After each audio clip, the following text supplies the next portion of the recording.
For the continuation, consequences of biodiversity loss.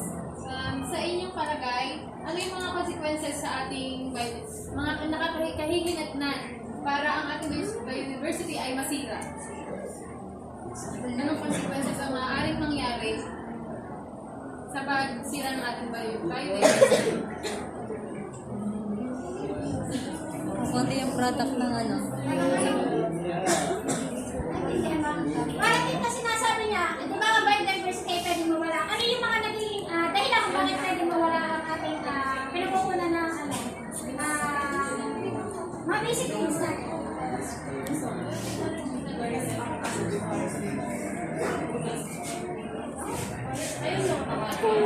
Consequence.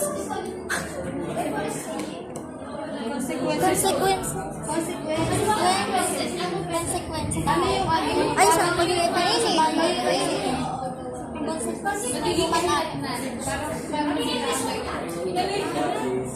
consequence ng mga ginagawa ng tao, diba? Na makaka-apekto sa biodiversity.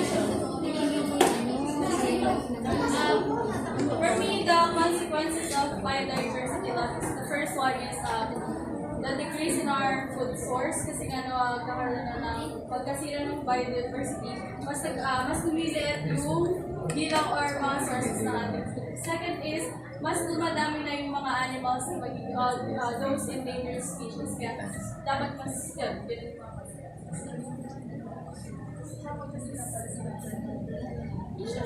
yung mga kagaya nung nakalagay kanina. So, ang sa pang consequence ng biodiversity kapag yun na, tayo ay nakakaranas ng matinding init kasi napuputol na yung mga puno, napapalitan siya ng mga infrastructure. So, nawawala na yung naging source kung bakit tayo ay nakakalanghap ng yung bagay sariwang hangin.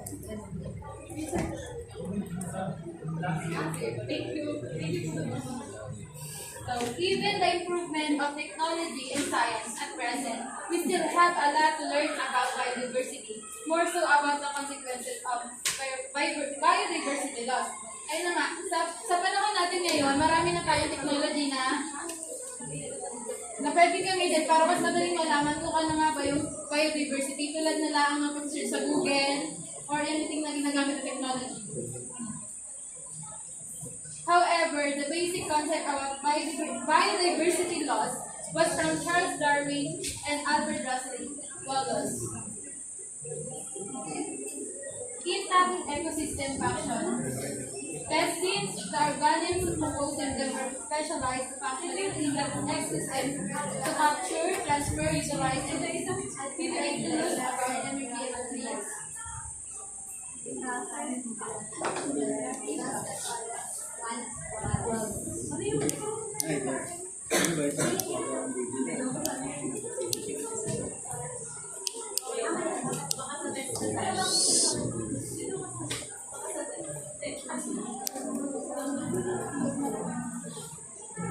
Dito naman sa Itlap ecosystem, ito yung komunidad na may buhay at walang buhay. Tulad tayo, tayo naman yung may buhay at yung walang buhay ay tulad naman ng mga hangin, tubig, at lupang mineral. Yun yung tinutukoy dito na sinasabi natin.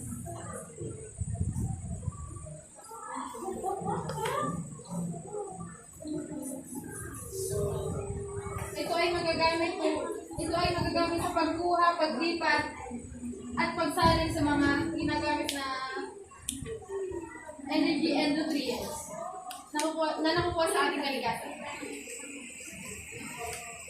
The particular species making up an ecosystem determine its productivity, affect nutrient cycles and soil balance, and influence environment conditions such as water cycles, weather patterns, climate, and other non-geographic effects. Sa species naman, tinutukoy dito yung animals and insects na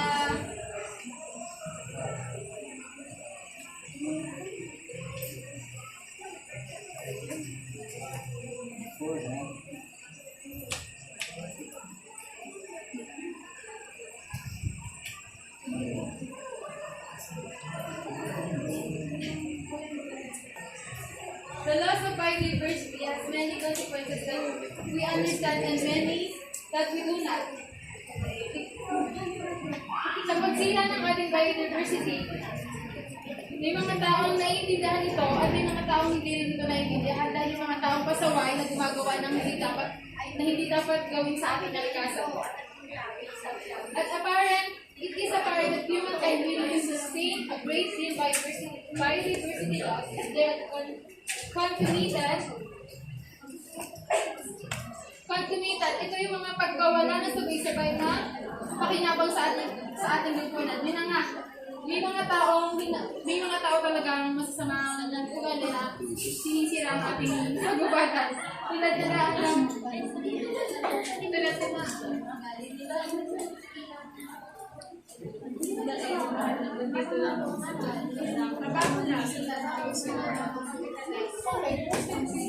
may mga tao hindi na responsable sa kanilang mga ginagawa. Kaya pati ang kagubatan ay kanilang masisira. In many cases, the benefits seem to accrue to a few individuals only with net societal loss. However, it is extremely difficult to estimate the future cost of losses in biodiversity or of environmental damage, rainforest conservation.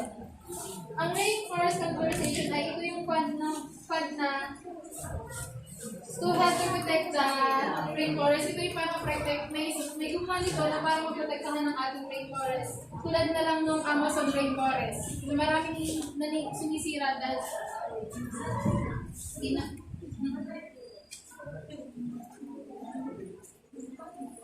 as stated by Tiliman, the Earth will retain its most striking future.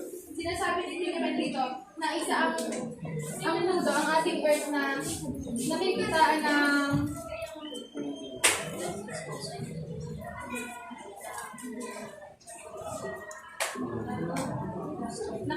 ng atensyon pagdating sa ating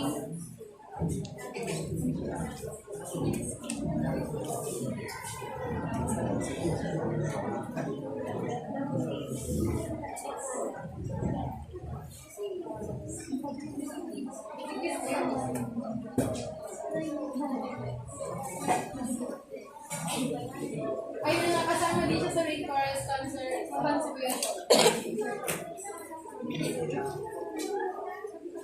Nutritional impact of biodiversity. According to the World Health Organization, biodiversity is a vital element of human beings' nutrition. Because of its influence to food production, biodiversity is a major factor that contributes to sustainable food production of human beings. Dito naman sa nutritional, dito natin nakukuha yung ating mga kailangan tulad ng pagkain, gamot, yung ating mga kailangan. Sino po makakapagbigay pa ng halimbawa? Pasok po dito sa human being nutrition. Yung nakukuha nating mga pagkain sa ating biodiversity.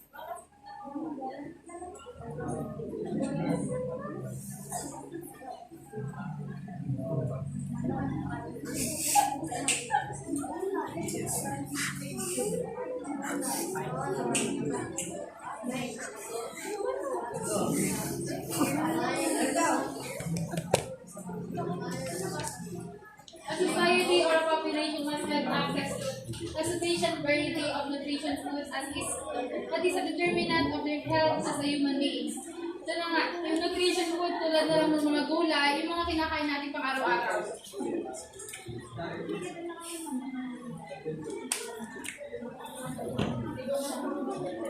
Nutrition and biodiversity are linked at many levels. The ecosystem with food production as an ecosystem service. The species in the ecosystem and the genetic diversity within species.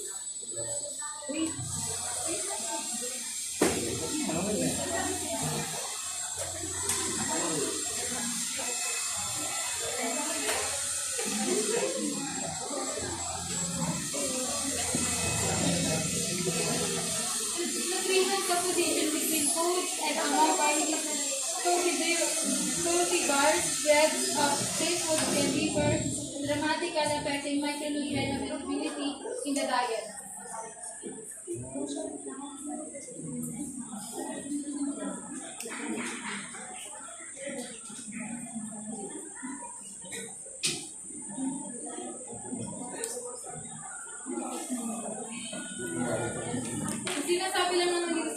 ay yung mga pagkain na ating napagkukunan sa ating kalikasan.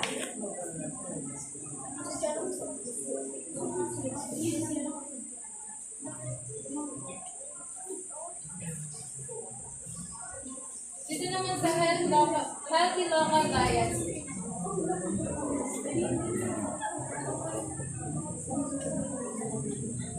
Ito yung mga pinagkukulan ng produkto na napapakinabangan ng mga tao.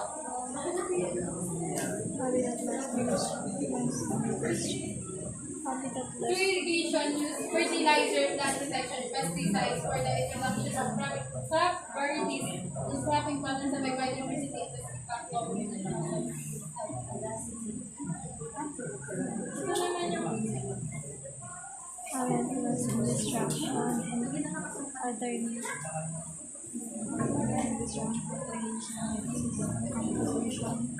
dito naman ay magkukuha na din natin ng fertilizer, plant protection, at pesticides. Kumbaga yung mga hayop ay Ventilation.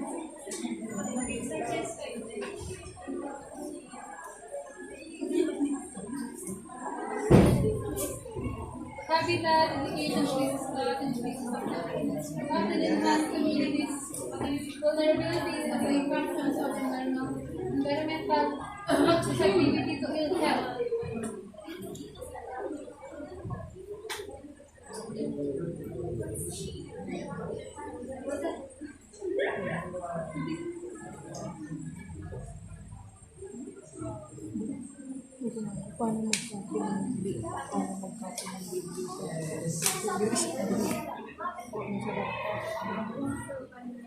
Dito naman sa habitat multiplication, pag nawala ito, isa sa mga apektuhan ay tayong mga tao.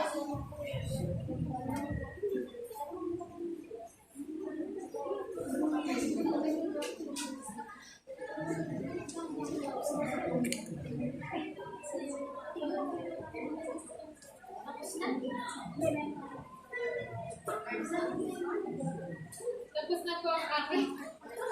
So, siguraduhin nyo lang na kapag kami ay nag-exam, kayo ay nakakasagot. Kasi kita-kita mo dito sa ngayon yung mga hindi nakikinig. Kasi lahat ng aming exam ay nasa PowerPoint. Kasi, syempre, hindi naman kami bukan yung exam na. Pero yung magiging exam namin, para siyang specific lang.